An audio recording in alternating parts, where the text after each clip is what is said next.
Assalamualaikum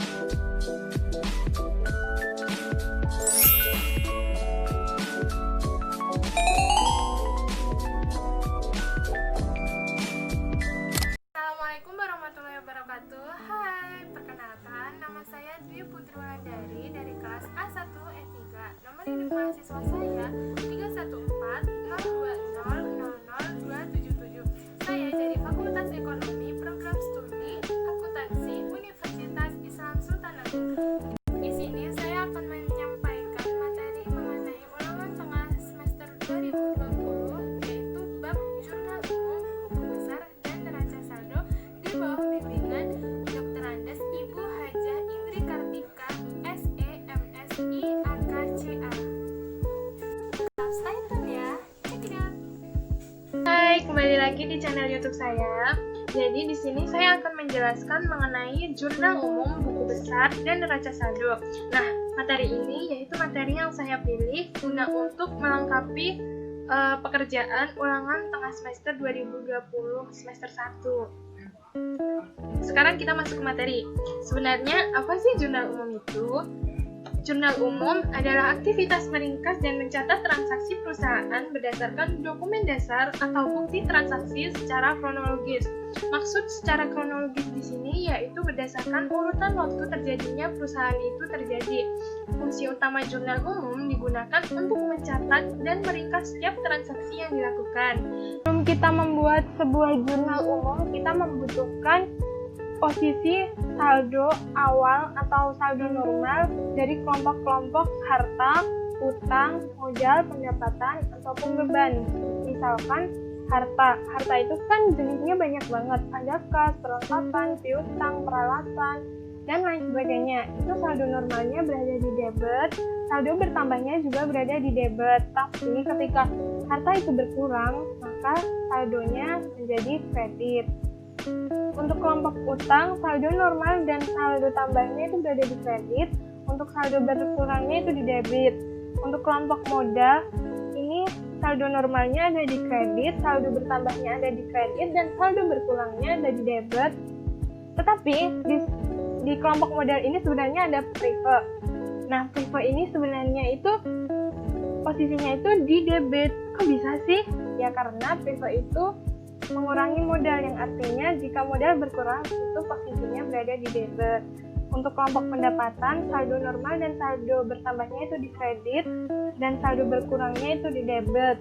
Untuk kelompok beban itu saldo normal dan saldo bertambahnya di debit, saldo berkurangnya itu di kredit. Ini saya misalkan dengan nama perusahaannya itu Dwi Putri Company. Jurnal umum untuk periodenya 30 April ya yang benar, maaf. 30 April 2020. Nah, habis itu ini dikasih halaman karena halaman ini berfungsi agar memudahkan kita untuk mempostingnya ke buku besar. Di tabelnya, kolom pertama itu terdiri dari tanggal, kolom kedua itu nama akun, kolom ketiga itu referensi. Nah, referensi ini kita isi dengan nomor akun yang telah kita sepakati. Misalkan akun itu akun kas. Akun kas itu kita beri kode akun 100 atau 100. Habis itu ini debit dan ini kredit. Selanjutnya ini ada contoh soal. Kita bahas sedikit demi sedikit. Pada bulan September 2020, Wulandari mendirikan usaha salon dengan nama Hello Salon. Transaksi keuangan yang terjadi selama bulan September sebagai berikut. Tanggal 1, Wulandari menginvestasikan uang tunai sebesar 25 juta dan perlengkapan sebesar 5 juta. Jadi, jurnal umum yang kita buat pada tanggal 1 itu bentuknya seperti ini. Nah, sebelum membuat jurnal umum kita pastikan dulu ya timelinenya ini benar sesuai dengan soal ya. Kan tadi di soal nama perusahaannya Hello Salon dan tujuan kita itu kan membuat jurnal umum untuk periode 30 September 2020. Jangan lupa dikasih halamannya juga. Ini untuk halaman 1 dan yang ini untuk untuk halaman 2. Halaman ini berfungsi untuk mengisi referensi yang terdapat di buku besar. Jangan lupa 2020 bulan September tanggal 1. Nama akunnya kas bertambah di sebelah debit 25 juta. Perlengkapan bertambah di sebelah debit 5 juta. Dan yang terakhir modal Wulandari bertambah di sebelah kredit 30 juta. Loh, kok modal ikut bertambah ya? Ya karena Wulandari itu menginvestasikan uang tunai dan perlengkapannya ke dalam Hello Salon ini. Sedangkan menginvestasikan kan sama dengan kita menanamkan modal untuk perusahaan kita. Jadi terus seimbang. Tanggal 2 transaksinya membeli peralatan sebesar 5 juta dengan biaya angkut 750.000 dibayar tunai. Jadi penulisan di jurnal umumnya peralatan bertambah di sebelah debit 5.750 dan kas berkurang sebesar 5.750 di sebelah kredit. Kok 5.750.000 ya? Kenapa nggak 5 juta dan ada bebannya? Harusnya kan ada beban angkutnya. Jadi, misal kita membeli sebuah peralatan atau aktivitas tetap lainnya, jika itu ada biaya angkut, biaya antar, biaya pemasangan, itu kita gabungkan menjadi satu dengan harga peralatan itu sendiri. Jangan dipisah-pisah. Kembali ke soal.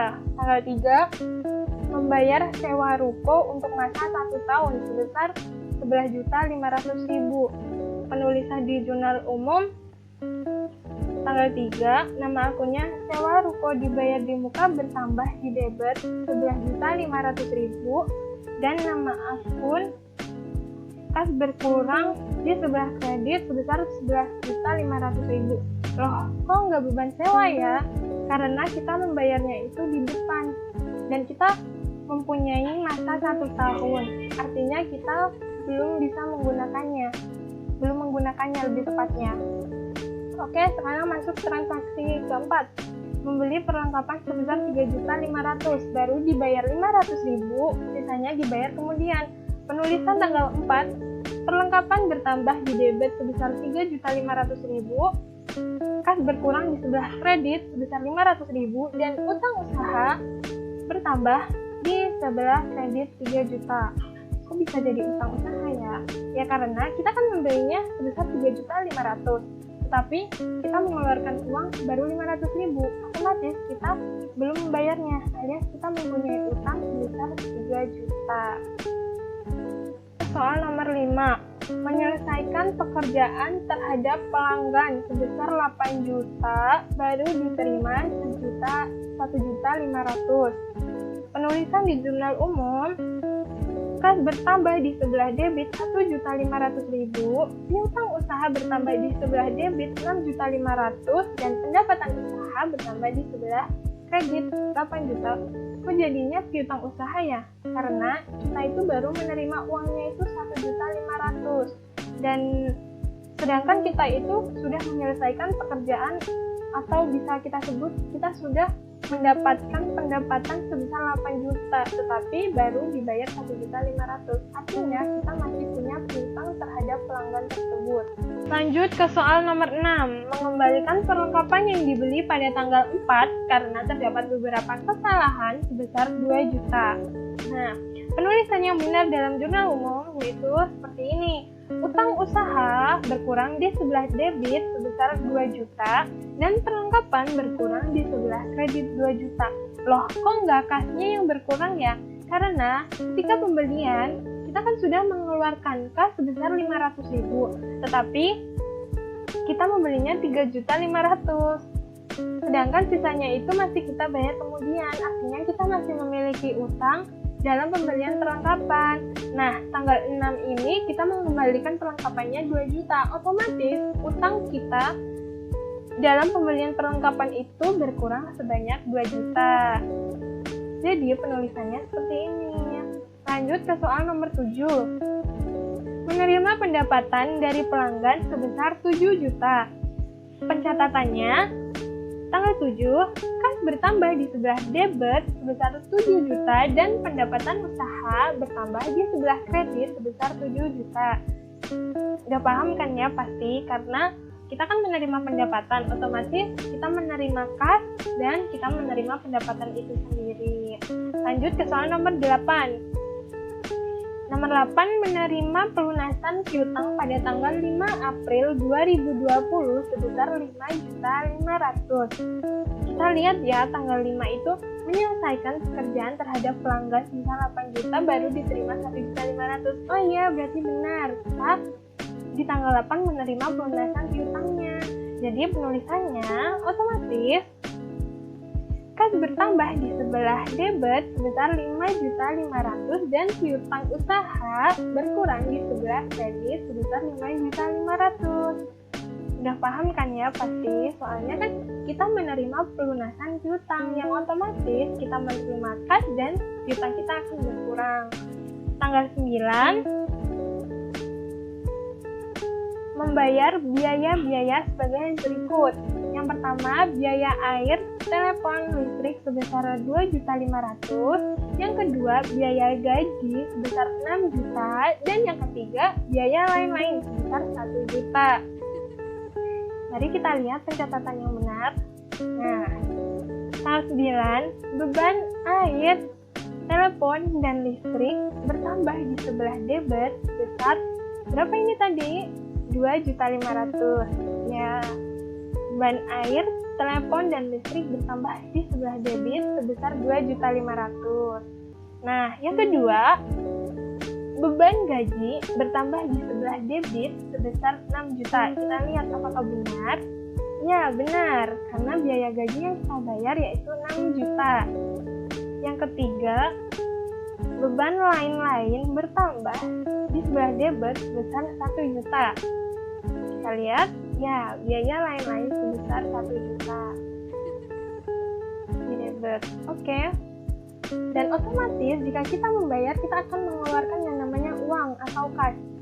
Jadi kas akan berkurang di sebelah debit sebesar ini, sebesar 9.500.000. Jika semua beban yang kita bayar ini kita tambahkan, akan mengurangi kas sebesar 9.500.000 di sebelah kredit. Lanjut ke soal nomor 10. Nomor 10, perlengkapan yang tersisa sebesar 500.000. Nah, pencatatan yang benar seperti apa nih? Seperti ini. Beban perlengkapan bertambah di sebelah debit sebesar 6 juta dan perlengkapan berkurang sebesar 6 juta berada di sebelah kredit. Loh, kok bisa dapat 6 juta ya? Karena, bentar, nih, di tanggal awal, di tanggal 1, kita itu memiliki perlengkapan sebesar 5 juta. Di tanggal 4, kita membeli lagi tuh perlengkapannya sebesar 3.500.000. Nah, kita jumlahkan ya, 5 juta ditambah 3.500.000. Hasilnya 8.500.000. Tetapi di tanggal 6, kita tuh mengembalikan perlengkapan yang tidak sesuai dengan yang kita inginkan. Jadi 8.500.000 kita ambil, maksudnya kita kurangi 2 juta, hasilnya kan 6.500.000. Sedangkan di pencatatan itu dicatat yang kita gunakan.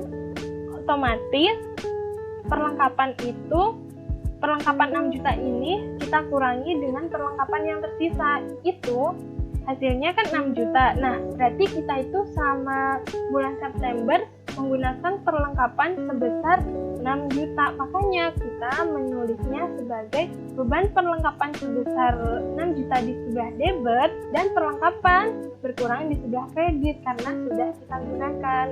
Di akhir jurnal umum itu pastikan dijumlah agar kita mengetahui bahwa sisi kredit dan sisi debit itu bisa seimbang atau tidak, atau bisa kita sebut dengan balance. Selanjutnya kita akan membahas mengenai buku besar. Nah, apa sih buku besar itu? Buku besar yaitu kumpulan akun untuk meringkas transaksi yang telah dicatat di dalam jurnal umum. Nah, buku besar ini terdiri atas ringkasan data akun yang sudah diklasifikasikan secara terpisah dan terperinci. Misalkan ya, tanggal 1 itu ada kas, dan ternyata tanggal 2 itu juga ada kas. Jadi kita jadikan satu ke dalam pencatatan khusus kas, buku besar kas. Jadi kita klasifikasikan ada kas, perlengkapan, utang usaha, pendapatan usaha, atau beban gaji, piutang, dan lain-lain. Nah, bentuk tabel buku besar itu seperti ini. Di sini ada nama akun. Nama akunnya misalnya nih ya, sebagai contoh kas. Dan kode akun kas misalkan 100.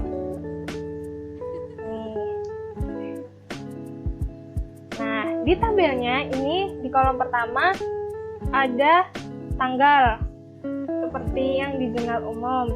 Yang kedua, kolom kedua ada keterangan. Nah, keterangan ini biasanya kita kosongin aja, soalnya kan kita juga nggak tahu keterangannya seperti apa. Mungkin bisa saja pada tanggal 1 itu Wulandari menginvestasikan modalnya, atau tanggal 2 itu Wulandari mengeluarkan kas untuk membeli perlengkapan, peralatan, atau lainnya lah.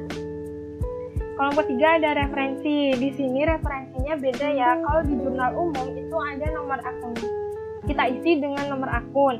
Tapi kalau di buku besar referensi ini kita isi dengan halaman jurnal umum yang kita dapat. Misalkan kas itu ada di tanggal 1, 2, 3, 4, 5. Nah, di tanggal 1, 2, 3 itu berada di halaman jurnal umum halaman 1.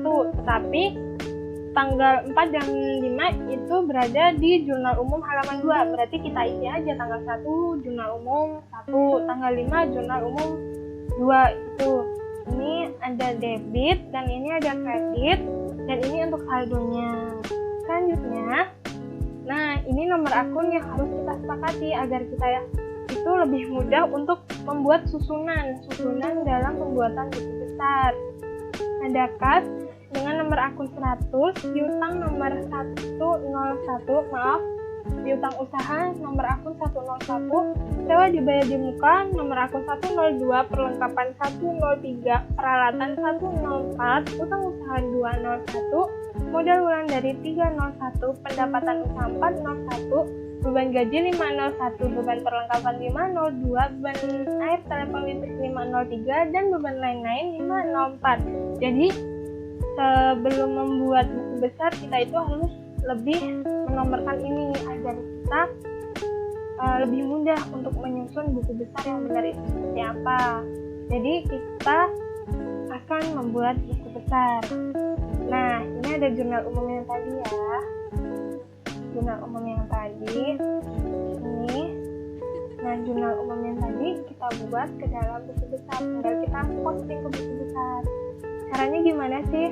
Nah, jangan lupa timeline-nya Hello Salon buku besar untuk periode 30 September 2020. Nah, ini kan khusus untuk akun kas. Misalkan akun kas kode akun 100, tanggal 1, keterangan kita kosongin saja ya. Referensi jurnal umum 1 di debit 25 juta. Kita cek apa benar sih? Nih. Oh iya benar, tanggal 1 kas bertambah di sebelah debit sebesar 25 juta. Berarti kita posting ke buku besar tanggal 1 jurnal umum 1 di debit sebesar 25 juta. Saldonya 25 juta. Benar. Selanjutnya tanggal 2. Oh, tanggal 2 kita membeli peralatan sebesar 5.750.000. Berarti di sebelah kredit kita posting ke buku besar. Benar. Tanggal 2 di sebelah kredit sebesar 5.750.000. Nah, ini untuk saldonya. Jadi, misalkan kan kas itu saldo normalnya di debit. Soalnya kas kan termasuk harta. Jadi, ini di debit dan sedangkan ini di kredit. Jadi hasil saldo ini kita kurangi dengan ini, hasilnya ini. Jadi bentuknya itu ini sepertiga. Maaf, segitiga. Jadi tanggal 2 itu kan kas berkurang di sebelah kredit sebesar 5.750.000. Nah, jadi saldo 25 juta ini kita kurangi dengan 5.750 ini. Hasilnya 19.250.000. Begitu seterusnya. Lagi ya, misalkan di tanggal 3 itu kas berada di sebelah kredit sebesar 11.500.000. Jadi penulisannya itu 3 jurnal umum 1 di kredit sebesar 11.500.000, saldonya 7.750.000. Asalnya dari mana nih? Dari 19.250 kita kurangi dengan 11.500.000. Hasilnya ketemu 7.750.000. Nah, contoh lain ya. Kan ini udah ada contoh kan, berarti kita langsung beranjak ke contoh selanjutnya. Tapi kalau bisa di kolom paling akhir pojok kanan itu dibedakan ya, soalnya ini nanti menunjukkan saldo total yang berada di buku besar untuk kita cantumkan ke dalam neraca saldo. Nah, sekarang kita ke piutang usaha dengan nomor akun 101. Kita lihat ada piutang usahanya tanggal berapa ini? Tanggal 5 piutang usaha berada di sebelah debit sebesar 6.500.000. Kita posting ke buku besar. Tanggal 5, keterangan kita lewatin, referensinya jurnal umum 1 ya, tadi jurnal umum halaman 1 maksud saya. Terus debitnya sebesar 6.500.000 benar. Saldonya 6.500.000. Terus selanjutnya usaha tanggal 8 kita cantumkan tanggal 8 ini jurnal umum halaman 2. Oke.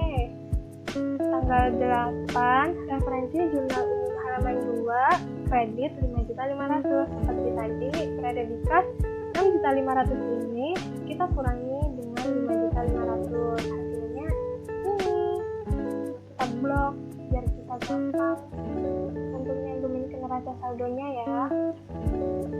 Lanjut ke perlengkapan. Nah, perlengkapan ini kita lihat ada tanggal berapa? Tanggal 1. Perlengkapan di debit sebesar 5 juta.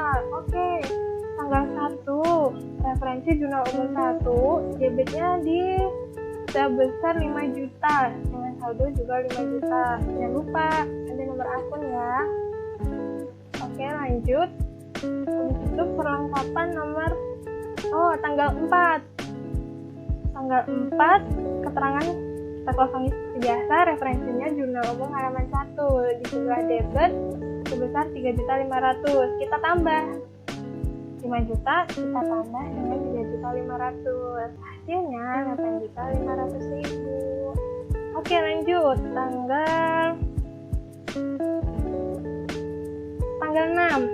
Tanggal 6 perlengkapan berada di sebelah kredit 2 juta. Oke, kita masukkan tanggal 6. Jurnal umum berapa ya tanggal 6 tadi? Jurnal umum halaman 2 sebesar 2 juta di sebelah kredit. Artinya 8.500.000 kita kurangi dengan 2 juta. Hasilnya 6.500.000. Nah, lanjut ke tanggal 10. 10 itu perlengkapan di sebelah kredit sebesar 6 juta. Oke. Tanggal 10 referensi jurnal umum 2 sebelah kredit 6 juta 6.500.000. Kita kurangi seperti biasa, kita kurangi dengan 6 juta. Hasilnya 500.000. Oke. Jadi kalau misalkan untuk kelompok harta insya Allah kita sudah paham semuanya. Lanjut kita ke mungkin yang agak sulit ya, ke utang. Pasti pada bingung nih utang, soalnya kan utang itu udah nggak di debit lagi. Utang itu kan saldo normalnya udah di kredit. Kita cari transaksi utang di tanggal berapa ya? Utang. Tanggal 4 utang di sebelah kredit sebesar 3 juta. Nah, kita tulis utang di tanggal 4 referensi jurnal umum 1. Nah, berada di posisi kredit. Kok kredit? Ya karena utang itu sudah tidak termasuk harta. Oke. Jadi saldonya itu 3 juta. Lanjut, Tanggal berapa lagi yang ada transaksi utangnya?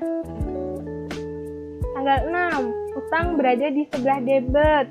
Nah, penulisannya tanggal 6, jurnal umum halaman 2, debitnya 2 juta, kita kurung. Ayo, kenapa? Ya karena kan utang itu posisinya harus dikredit. Kalau misalkan dia di debit, berarti hasilnya harus dikurangi. Jadi 3 juta kita kurangi dengan 2 juta, hasilnya 1 juta. Lanjut ya. Kalau misalkan modal nih ya, modal itu kan cuma ada di transaksi tanggal 1. Mana tanggal 1? Ini modal Wulandari itu bertambah di sebelah kredit jurnal umum 1 di tanggal 1. Jadi penulisannya ini. Tanggal 1, referensi jurnal umum 1 di sebelah kredit dengan saldo 30 juta. Oke, lanjut. Untuk meminimalisir waktu ya sebenarnya. Pendapatan itu di sebelah kredit kan. Jadi tinggal kita lihat, tinggal kita cantumin tanggal berapa aja ya yang ada pendapatan usahanya. Tanggal 5. Oh, tanggal 5 ada pendapatan usahanya nih. Oh, maaf, terlalu banyak buku besar. Oh iya, tanggal 5 dan tanggal 7. Jadi tinggal kita tambah 8 juta. Ini kita tambah dengan tanggal 7 itu kita menerima 7 juta. Hasilnya 15 juta. Oke. Lanjut ke beban. Beban itu kan posisi normalnya di debit. Ya sudah, tinggal kita masukkan saja tanggal 9 kan kita membayar gaji tuh. Artinya tanggal 9 itu referensinya jurnal umum 2 di sebelah debit sebesar 6 juta dengan saldonya juga 6 juta. Selanjutnya juga beban tinggal kita cantumin. Lanjut ke materi neraca saldo. Nah, neraca saldo adalah daftar yang berisi nama-nama akun beserta jumlah saldo total yang disusun secara sistematis sesuai kode akun yang sumbernya dari buku besar yang telah kita buat tadi. Bentuk tabel neraca saldo juga terdiri dari nomor akun, nama akun, debit, dan kredit. Berbeda dengan buku besar dan jurnal umum. Kalau di buku besar dan jurnal umum kan ada referensi, kalau di sini tidak ada. Jadi tinggal kita masukkan saja. Nah, nominal yang kita masukkan itu nominal terakhir yang berada di pojok kanan yang saya bilang tadi lebih baik di blok agar memudahkan kita untuk memasukkan saldo totalnya ke dalam neraca saldo. Sebelum membuat neraca saldo perlu diingat-ingat ya, timeline itu perlu, soalnya ya untuk judul aja, ya tidak hanya judul sih, karena kan ini kan laporan, jadi harus ada keterangan untuk laporan apa gitu. Yang pertama Hello Salon, neraca saldo dan untuk periode 30 September 2020. Yang pertama nomor akun kas sebesar 11.750 di sebelah debit. Bener nggak nih? Kita cek. Oh iya benar, 11.750. Lanjut apa? Piutang usaha sebelah debit ya pasti sebesar 1 juta. Kita lihat. Ya benar. Sewa dibayar di muka 11.500.000, sewa dibayar di muka sebesar 2.500.000, perlengkapan sebesar 500.000, peralatan sebesar 5.750.000. Nah, utang usaha nih, pasti banyak teman-teman yang mencantumkan nominal utang usaha itu di debit, padahal sebenarnya utang usaha itu harusnya di kredit. Jadi saldo normalnya lah ya, atau utang di sebelah debit kan salah. Lanjut modal juga berada di sebelah kredit. Pendapatan usaha juga langsung ke beban gaji 6 juta, beban perlengkapan 6 juta, beban air, telepon, dan listrik 2.500.000, dan beban lain-lain sebesar 1 juta. Jangan lupa jumlah Masalah ini sebenarnya sangat penting loh untuk mengetahui antara posisi debit sama kredit itu seimbang atau tidak.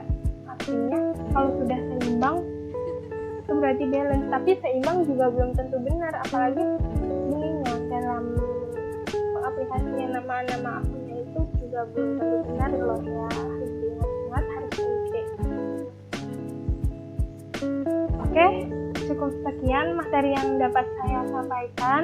Maaf jika banyak salah katanya, maaf jika banyak nya, karena memang ini pertama kalinya saya menjelaskan materi, dan mohon maaf sebesar-besarnya jika kurang memuaskan. Tetapi harapan saya semoga materi ini bermanfaat untuk kita semua. Terima kasih banyak telah menonton dari awal sampai akhir. Cukup sekian dan terima kasih. Wassalamualaikum warahmatullahi wabarakatuh. Thanks for watching semuanya.